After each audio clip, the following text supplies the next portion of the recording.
Êtes-vous un bouc ou une brebis? Vous savez, avec Dieu, il n'y a pas d'ambiguïté. On est un et on est l'autre. On est un homme ou on est une femme. Il n'y a pas des demi de quelque chose dans la création de Dieu. Dieu a créé les choses très claires. On est un chien ou on est un chat. On est... Dieu, dans sa création, a fait des distinctions très claires entre les espèces. La confusion qui existe dans ce monde n'est pas de Dieu. Ces espèces de transition-là qui est d'inspiration de la théorie de l'évolution, ça n'a rien à voir avec Dieu. Ça n'a rien à voir avec... je vais juste réajuster ça. C'est juste de la confusion. Dieu n'a pas créé de confusion dans la nature. Même les alligators, les crocodiles ne peuvent pas se reproduire ensemble. C'est des espèces différentes.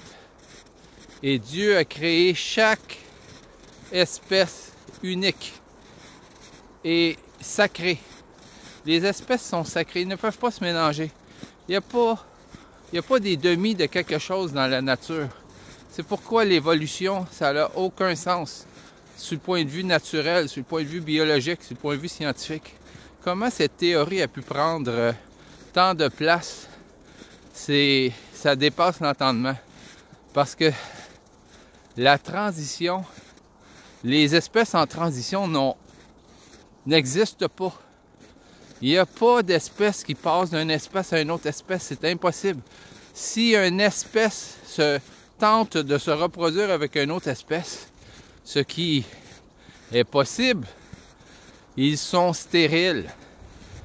Les mulets, un cheval avec une mule, je pense, ça fait un anon, je ne suis pas trop sûr. Mais cette espèce est stérile. Ils ont tenté de reproduire une panthère, je pense, avec un tigre. Des espèces qui semblent être très semblables. C'est des chats. C'est des gros chats. Mais les rejetons de ce croisement-là ont produit une espèce qui ne pouvait pas se reproduire. Parce que Dieu a fait les espèces de façon sacrée. On peut pas les mélanger ensemble. On peut pas les mélanger ensemble comme les films qui nous ont proposé des planètes avec des têtes d'un puis des corps de l'autre. C'est tout dans l'imagination Frankenstein de ceux qui ne veulent pas accepter que Dieu a fait les espèces sacrées. Et immélangeable en fait. Et où on est rendu ici? On pourrait marcher comme ça pendant longtemps, mais il faut aller travailler tantôt. Alors je vais revirer. Mon petit pitot va vous saluer. Lance-le! Ici! Il est! Viens! Il est! Bon, comme on disait, la question originale, je ne sais pas si je l'ai même posée. Êtes-vous un bouc ou une brebis? Vous êtes un homme, vous êtes une femme. Vous êtes riche, vous êtes pauvre. Vous êtes soit un bouc ou soit une brebis. Et Jésus est le bon berger. Et vous êtes soit une brebis du bon berger ou vous n'êtes pas une brebis du bon berger. Il n'y a pas d'entre-deux avec Dieu. Il n'y a pas d'entre-deux avec Jésus. Et si vous voulez être sûr que vous êtes une brebis du Seigneur, il y a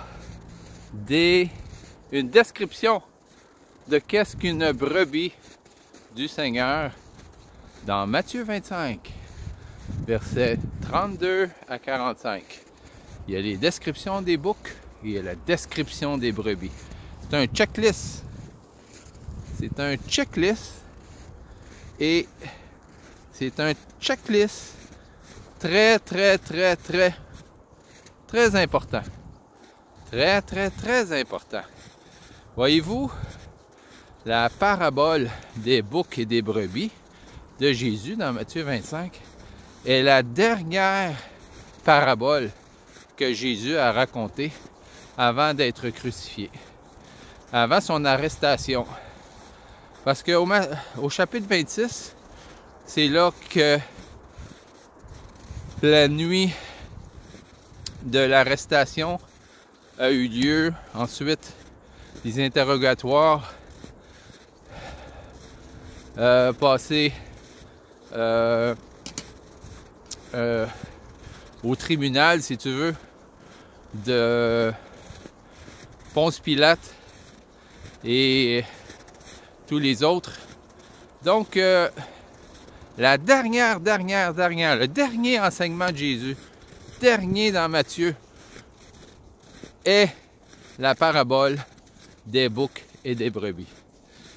Et c'est suivant le plus long sermon probablement de Jésus dans la Bible qui avait commencé dans Matthieu 23, où là Jésus a dénoncé les pharisiens. Et ensuite de ça, Matthieu 24, la description de la destruction du temple de Jérusalem et de la fin des temps. Tout le monde connaît Matthieu 24 et Matthieu 25, les trois paraboles pour distinguer les enfants de Dieu de ceux qui ne le sont pas.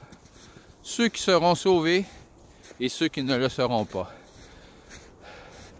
Les vierges folles et les vierges sages. Les ouvriers fidèles, les ouvriers infidèles au début de Matthieu 25 et finalement la parabole des boucs et des brebis. Et qu'est-ce qui distingue les boucs des brebis? J'ai eu faim et vous m'avez donné à manger.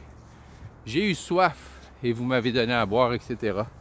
Alors si on lit toute la description de Matthieu 25, versets 32-45, on se rend compte que ça décrit des gens qui ont de la compassion pour ceux qui ont des besoins particuliers, versus des gens qui n'ont aucune compassion pour ceux qui ont des difficultés, qui ont des besoins particuliers dans ce monde.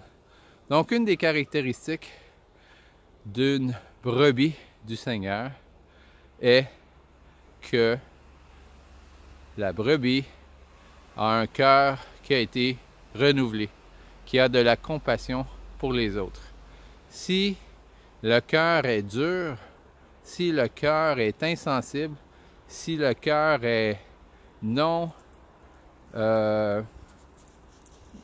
sensible aux besoins criants de ce monde, la faim, la pauvreté, la solitude des gens qui sont en prison, etc., bien, c'est un signe peut-être que le cœur n'a pas été renouvelé et que le salut n'a pas été compris. Passez une excellente journée. À la prochaine.